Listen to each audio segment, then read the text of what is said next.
good afternoon and welcome. I've been the narrator for perhaps 5 minutes now. We've had a few shifts, which I'll explain about, and your programs are somewhat out of date, but we'll update you before I'm through. We're pleased to present a comedy. It's entitled Forever Yours. It's written by Helen Paramore, a Florida playwright, a friend of Doris Citron's, and Doris has directed this. And we did another of Helen Paramore's plays about 5 years ago, The Steel Orange Blossoms, from which I still haven't recovered, with good success. We think you'll enjoy this one as well. As you may have gathered, this one takes place in a funeral parlor. And I think I'll make the corrections to the program. We have several heroes here. Joan Allison joined the cast about an hour and a half ago. And she will play Sandra. And Doris has shifted to Millie. There are children in the play who are audible but not visible. All right, so don't look around for the little kids. They're not here. Emery, that's Emery, is the deceased. Now you folks can hear him and see him. The actors on stage cannot. The funeral director is privileged to both hear and see him. So the characters spend much of their time trying to ignore him. Now let's see, what else do I have here? Oh, it really would work better, and the original idea was that they were going to deliver a little sort of model coffin that didn't have a top, and thereby Emery would be able to regard himself lying there. What arrived this afternoon, as you can see, is a full-sized model, which we've discovered doesn't open.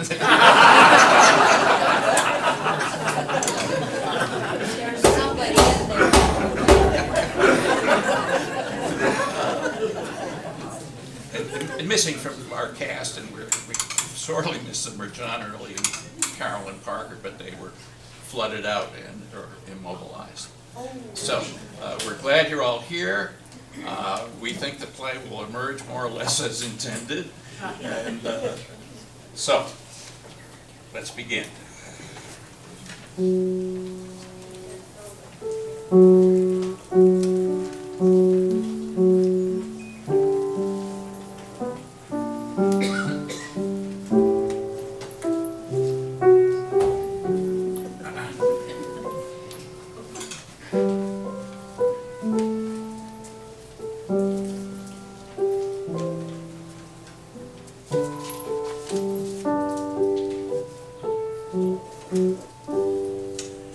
Emery Glass.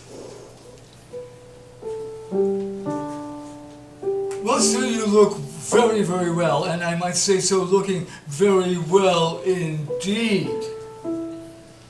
From the looks of things, I guess this is it. All in all, it wasn't too bad.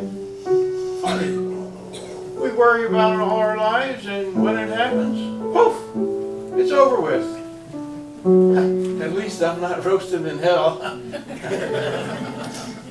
You're right. I do look good. They Yes. did a great job. Yes, For sir, at a least 10 very years. fine job indeed.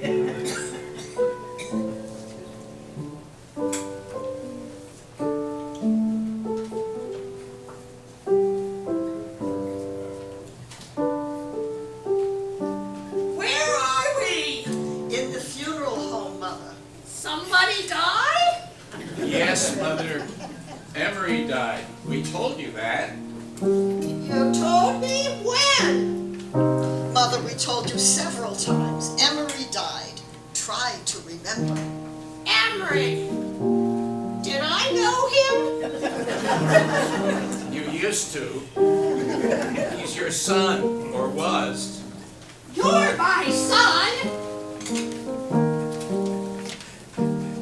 That's right, Emery was my brother. He was was Ginny's brother, too. You had 3 children, Mother.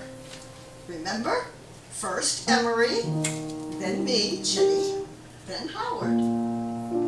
I had 3 children? That's right. And now Emery's dead, and you're at his funeral. Oh my! That's so sad.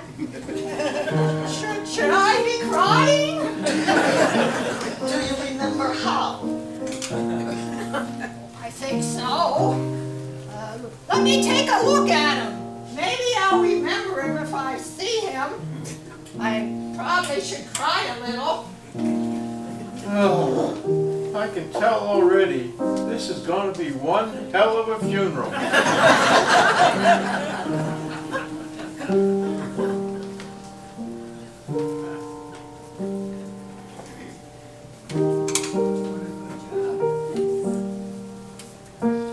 Now you kids settle down or behave, or I swear I'll have some respect. This is your grandfather's funeral. He pushed me first. I did not. She stepped on the back of my shoe, then she did it again, so You all hush and behave yourselves, understand? Sally, I knew she'd come. She'll remember her old dad and shed a tear or two. Gosh, are those her kids? I didn't recognize them. At least I haven't seen them since they were babies, Mom. At least I have an excuse. Hello, Sally. Good to see you, but sorry it has to be on such a sad occasion. Please accept my condolences on the loss of your father. Oh, and please accept my condolences on the loss of your brother. Hey, you're quick, but thanks anyway. Come say hello to your grandmother. Grandmother? There. Grandmother? Here's your granddaughter, Sally. So, No, over there, grandmother. so you're my Oh, grandmother. grandmother, over there. No, I'm your daughter. This is your granddaughter, Sally. Oh, Hello, grandmother. How are you? none of your business. Well, sorry I asked. Would you like to meet your great-grandchildren? Not particularly. Did you know that was my son over there in the coffin? I knew she'd remember me. She just needed a little time. Yeah, I know. He's my father. Your father? Are you sure of that? Well, now that you ask. Mother, please. You know better than to joke about a thing like that, especially at a funeral. Funeral? Whose funeral? Oh my God, here we go again. Mine, your son Emery. One funeral I get in my lifetime and they're going to screw it up. Just like they screwed up everything else in my life. Your son Emery's funeral. I know. I was just fooling you.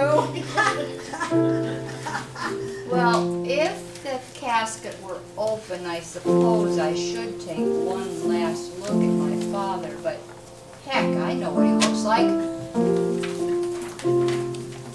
Who's she? Who's she? I don't know. Rita, it's been years, but you didn't forget, did you? We never forget our first loves, do we?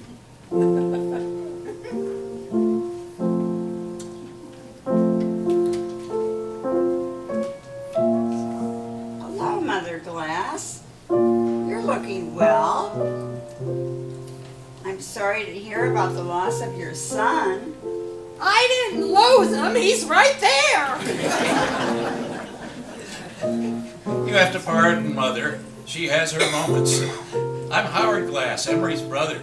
How do you do? I'm Rita. Rita? You remember Rita, Howard. She was Emery's first wife. Well, not exactly, but close. I think I was actually the second. But not that that matters. It doesn't matter. Rita, how can you say that? I always thought you were the first. That's what we told everybody. We were so young. But he had run off and married a girl named Maria before. Her family had it a no. And so he always said if it didn't matter with the Pope, it didn't count with him. It didn't count. It only lasted a month. But Rita, baby, we were together for a long time. A regular Romeo and Juliet for a couple of years at least. Then you left me. No reason, just up and left. Our marriage wasn't much, it didn't last very long, but I thought I should come and take one last look at the old boy. After all, oh, what the hell?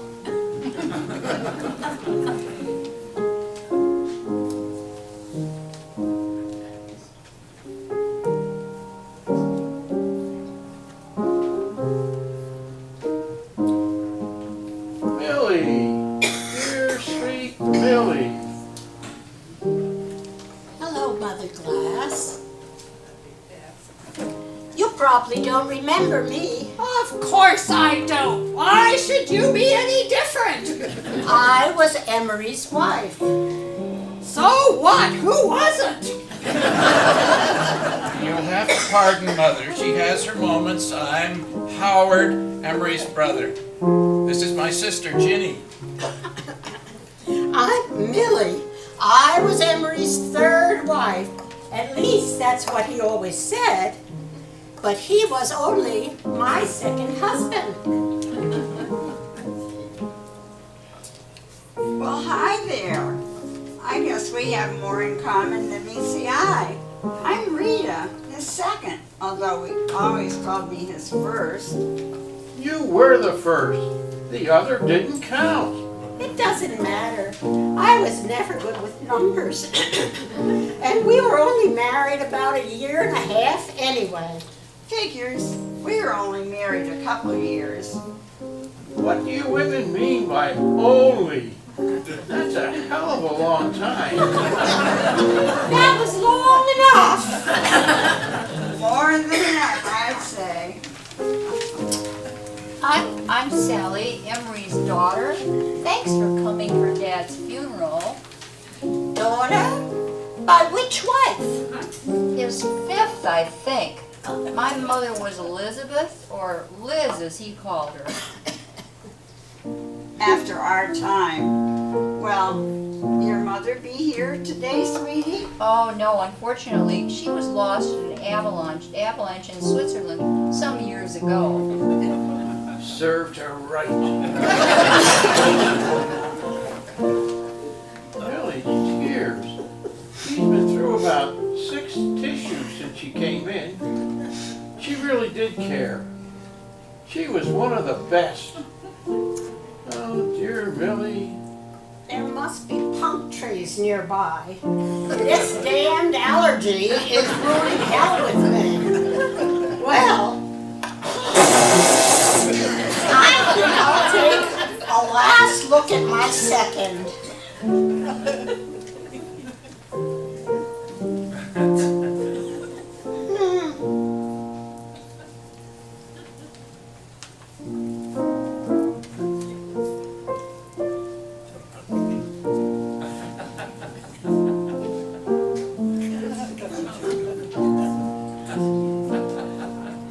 Bastard.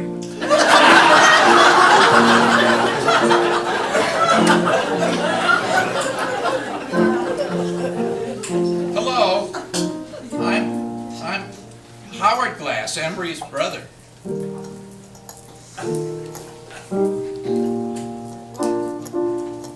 Nice to meet you. I'm Sandra. Sandra? Yeah, Sandra Glass, Emery's fourth wife. Well, hi there. Nice to meet you. I'm Millie. Number 2 or number 3, depending how you look at it. And this is Rita, number 1 or number 2, depending upon how you look at it too. I told you how to look at it. The first one doesn't count. Who's she? What's she doing here? This is Sandra, Mother. She's Emery's fourth wife. Good Lord! How many more are there? Altogether, he had 8, as far as I know. Wouldn't it be something if they all came? Stop that, Sally. You're at your father's funeral. Funeral? Whose funeral? Never mind. I'm not so sure about that number. Can you name his wives? I could try. Let me see. I'll start. Maria, then Rita, Then me, number 3, Millie. Old number 3. Or am I number 4? Very funny. Then me, Sandra. Then my mom, Elizabeth. And I know the rest. My stepmothers, Jane, Mary Ann, and Ruthie, in that order. So we're missing 1. Who was number 3 or number 2, depending on how you count? Who came after you, Rita? I don't know. Who came before you, Millie? I don't know. I think he lied to me. I did not lie. I told you the first one didn't count. Why don't you listen to me? They don't hear a word I say. They never did. He didn't lie. He always said the first one didn't count. If she does count, you're number 4, and she doesn't count, you're number 3. So we're missing number 2 or number 3, depending on how we count. I say we count them all. I think they should all count, no matter how long they lasted. I lasted a long time. I'm 97 years old. You're 89, Mother. You're wrong. I distinctly remember 97 birthdays. Good for you, Mother. You can help us count. So far, we've got Maria, Rita, the unknown wife, Millie, Sandra, Elizabeth, Jane, Mary Ann, and Ruthie. Is that right? You're missing 1. Good Lord, what does it matter? She only stayed 4 months. She hardly counts. I came home one day and she was gone. Just like that, without a word.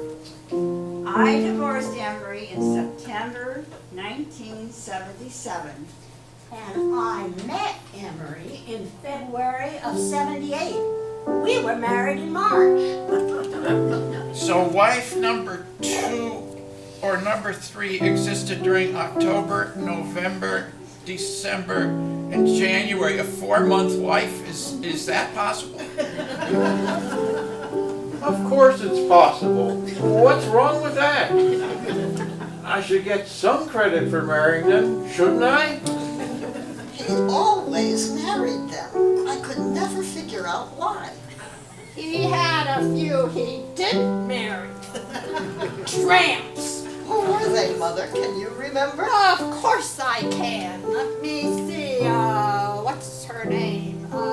Begins with a C or K or something like that. And there was that floozy-looking, silly redhead. You remember her, don't you? She wore heels so high. How high were they? that I was always afraid she'd fall off and break her ass. And then... Mother! Thanks, Mom. You're a great help. Oh, yes, the redhead and the high heels. My gosh, how could I forget her? What a dish. She helped me get over Jane. Her name was Angela, and an angel she was. I don't know why she wouldn't marry me. I begged her. You kids quit that nonsense. You're at your grandfather's funeral. I think you could behave for just a few minutes. He started it. He took my book away, and I'm not gonna let him get away with it. I did not. It was my book to start with. Besides, Mom, I saw her stick her tongue out at the guy in the box when you weren't looking. I did not. Besides, who cares? He wasn't looking either. I saw you, you little turd. Now, you two just sit there until I tell you to get up. Show some respect. Grandma's right. There was one called Christy, and she dated Dad before he married Ruthie. I liked her a lot, but then Ruthie came on the scene. He dumped Christy. Why? Oh. Especially if you liked her so much. No. Christy had already left him, but it was okay with him because Ruthie had more money. Not true. I never married for money. I married for love. Ruthie was a cute brunette. I always loved cute brunettes. Christy was not really my type. A friend, that's all. Oh, come on, girls. We have to give the devil his due. A man who can convince so many women to marry him must have something going for him. I married him because he was good-looking and feeling so abandoned. And his voice, oh my. I could sit and listen to him for hours. Didn't matter what he said. He could have been reading an income tax manual, and I would have been happy. When I married him, he was young and handsome. He was so angry about Maria's family annulling their marriage that he had to let off steam to somebody. I'd listen to him just to be carried away by the sound of his voice. Poor Maria, I thought, but lucky me. When I met him, he was terribly unhappy because Millie had left him. I remember thinking, I'm glad she left. But of course I didn't tell him that. I'd sit and listen to him carry on, his voice so sad you could almost hear the tears in it. He'd have made a wonderful actor. He was a wonderful actor. Actor? Hell, he was a salesman! Right you are, Mother. I know you think I don't remember, but I do. Salesman, that's what he was. It's clear he had a lot of appeal to women. Did all his wives just up and leave him? For heaven's sake, this is no kind of talk for a funeral. Have you people no respect for the dead? You're supposed to be saying nice things, reflective and profound things, praying for my eternal soul and all that. But, well, if you must know, I did leave one. I left him after 6 months. I left him after a year and a half. I left him after 2 years. Why did you all leave? Stop that! I told you, I left one. Didn't you hear me? Doesn't that count for something? He left my mother. I remember the day. He fell on my roller skates coming up the walk, and he told her he couldn't stand such a disorganized household. She told him she was glad he felt that way, but he thought, she said, he fell that way. So he left, and Mom and I went to Switzerland, and when she died in the avalanche, I came back to live with Dad and Jane, and Dad and Marianne, and Dad and Ruthie, and in between, Dad and Angela, and Dad and Christy. Oh, you poor kid. That must have been hard on you. Not really. I didn't have time to get to know most of them. Why do you suppose he had so many wives? Well, he liked women. He thought no man should be without one, like a good dog or a car. I don't think that's it. I think he had a deep need to be some woman's favorite child. But unfortunately, he was never attracted to the motherly type. you stop this? For God's sake, you're at a funeral. Be decent. Try to cry a little. No, you're both wrong. He loved the sound of his own voice and couldn't bear not having an audience. You all talked about how his voice charmed you. Yes, there's always that voice when dealing with Emery. And it certainly was a great voice. I can almost hear it now. But the real reason he married so many women isn't that he could always have an audience. The real reason. Yes? What is it? Go on. Tell us. Oh, Don't you dare. Go, girls, go! well, I can't. Not here. Not now. Not in front of everybody. Whew. This could get bad. I never thought they'd ever be together at the same time and place.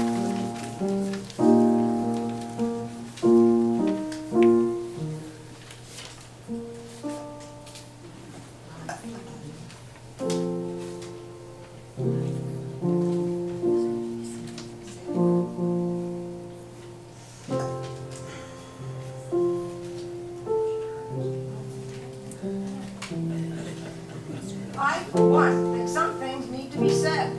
After all, we're all adults.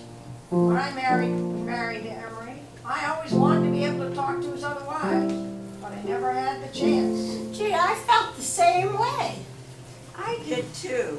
And I was the first. Well, in the manner of speaking, you could have talked to Maria.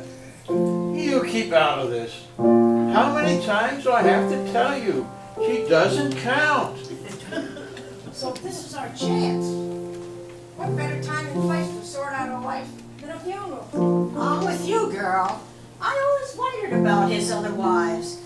This is our chance. We may never see each other again. Come on over here. Come on closer. What an odd situation. I'd love to join them. Think I could?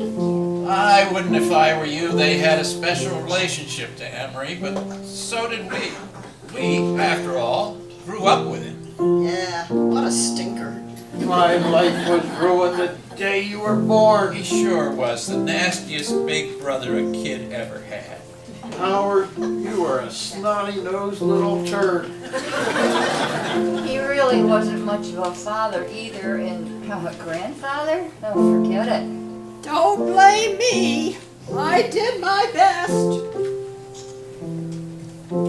Some kids are just born rotten. Mother, I always thought you loved me best. Oh, this is too much. I've had enough of you bastards to last a lifetime. Let me out of here.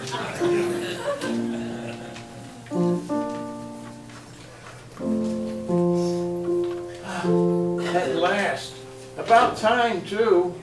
We're ready to start, fella. Let's get this show on the road. There you are, sir, all tucked in snuggy and buggy.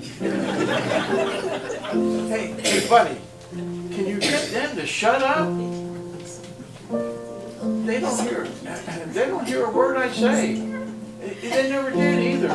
Oh, sir, that wouldn't be polite, would it? You're at a funeral, you know. Polite? You call what they're doing polite? Maligning the dead?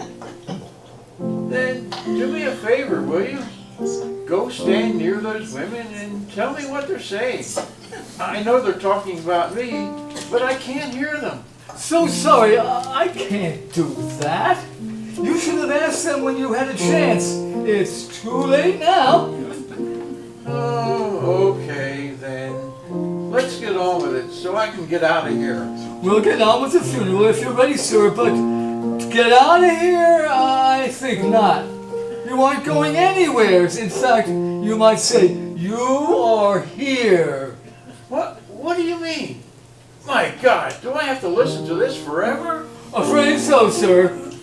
You see, the first one does count. Back to her again? My first wife? Heavens no, sir. That is, she counts no more or less than any of the others. It's the first life that counts. You see, there's only one. And you get one chance and it's yours forever. Oh, let's get on with it. Dearly beloved, we are gathered today for the funeral of Emery Glass. Henry Glass. That name is so familiar. Do I know him? He's your son, or was your son. Are you sure about that? I thought he was my son. I am your son, but Emery was too. We both were. Or that is, he was, I am, if you get the drift. I don't get it. What do you mean? We're getting on with it, sir. Very nicely, if I do say so myself. That is it, sir. This is it forever and ever.